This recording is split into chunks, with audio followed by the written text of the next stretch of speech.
الأكلة دي من جمالها وسهولتها أنا ممكن أعملها كل يوم. دي فراخ معمولة بالوايت صوص مع بطاطس مقرمشة، طعمها كلها على بعضها رائع. غدا سهل وسريع، ما بياخدش في تحضيره ربع ساعة ويبقى جاهز. هنستخدم في الوصفة دي صدور الفراخ. الكمية طبعا زي ما تحبوا، ربع كيلو، نص كيلو، أكتر كمان زي ما يعجبكم. وهنقطعها لمكعبات صغيرة، وبعدين هنحطهم في طبق ونتبلهم بقى بمعلقتين كبار من زيت الزيتون، معلقتين كبار من الزبادي، ومعلقة صغيرة من الكزبرة الناشفة والبصل البودر والبابريكا والزعتر، وربع معلقة صغيرة من الحبهان المطحون ومن بذور الفلفل الحار أو الشطة، ورشة على طرف المعلقة من القرنفل المطحون، ونص معلقة صغيرة من الملح. ما تكتروش الملح قوي، لو عايزين بعد كده نبقى نزود براحتنا. واخر حاجة هنحطها عصير ليمونة كبيرة، وقلبوا بقى الكلام ده كله مع بعضه، وهنسيبهم على جنب بس ثواني. هي مش محتاجة تقعد في التتبيلة كتير، ثواني ونستعملها على طول.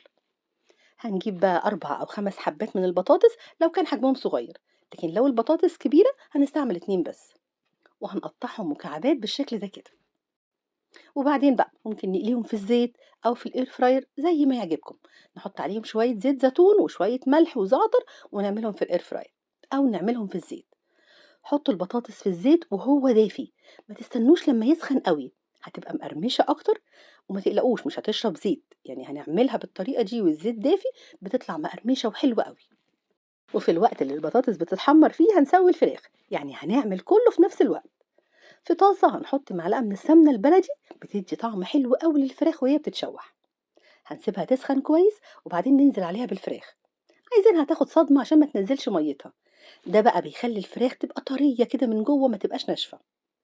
وأول ما لونها يغير من تحت نقلبها تاخد كلها لون واحد. نهدي بقى عليها النار ونسيبها لحد ما تستوي. وفي نفس الطاسة هنوسع بس مكان في النص كده، ونحط معلقة من السمنة وعليها معلقة من الثوم المفروم، ونشوحه بقى لحد ما ريحته تطلع وياخد لون ذهبي خفيف.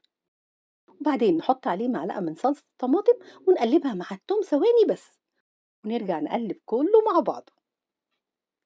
وبعدين هنضيف عليهم كوباية ونص من الكريمة.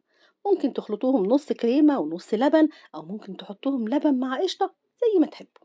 بس لو هتعملوها باللبن والقشطة يبقى عايزين نعمل لها بشاميل خفيف. بعد ما نشوح التوم هنحط معلقة من الدقيق، معلقة صغيرة من الدقيق، وتتحمر بسيط كده، وبعدين نحط عليها اللبن والقشطة عشان يبقى الصوص ليه قوام شوية، ما يبقاش خفيف قوي. وفي الآخر خالص هنضيف نص معلقة من الكركم، بتدي طعم ولون حلو قوي للفراخ وللصوص كمان. نقلب بقى كله مع بعضه ونظبط طعم الملح زي ما بتحبوه. هنسيبها ثواني الكريمة تسخن بس. في الوقت ده كده بقى البطاطس هتكون اتحمرت خلاص. بصوا البطاطس طالعة مقرمشة ازاي، ومش شاربة ولا نقطة زيت، مع اني حطاها والزيت دافي او حتى بارد. نطلعها ونحطها على الفراخ بالكريمة على طول. الخطوة دي بقى بنعملها وقت التقديم، يعني ما بنحطش البطاطس الا وقت الاكل على طول عشان ما تشربش الصوص. وفي الاخر هنحط عليها شوية حاجات كده عشان تعزز الطعم اكتر. لو عندنا شوية هالبينو، شوية خيار هنقطعه قطع صغيرة ونحط عليها زيتون، المتوفر منهم حطوه. وآخر حاجة هنحط رشة من الجبنة الموتزاريلا، جبنة شيدر برضو اللي موجودة عندنا، ورشة من الزعتر، ونغطيها ثواني بس الجبنة تسيح. أو ممكن تحطوها تحت الشواية لحد ما الجبنة تاخد لون وتسيح. وبس كده الوصفة خلصت وبقت بالجمال ده.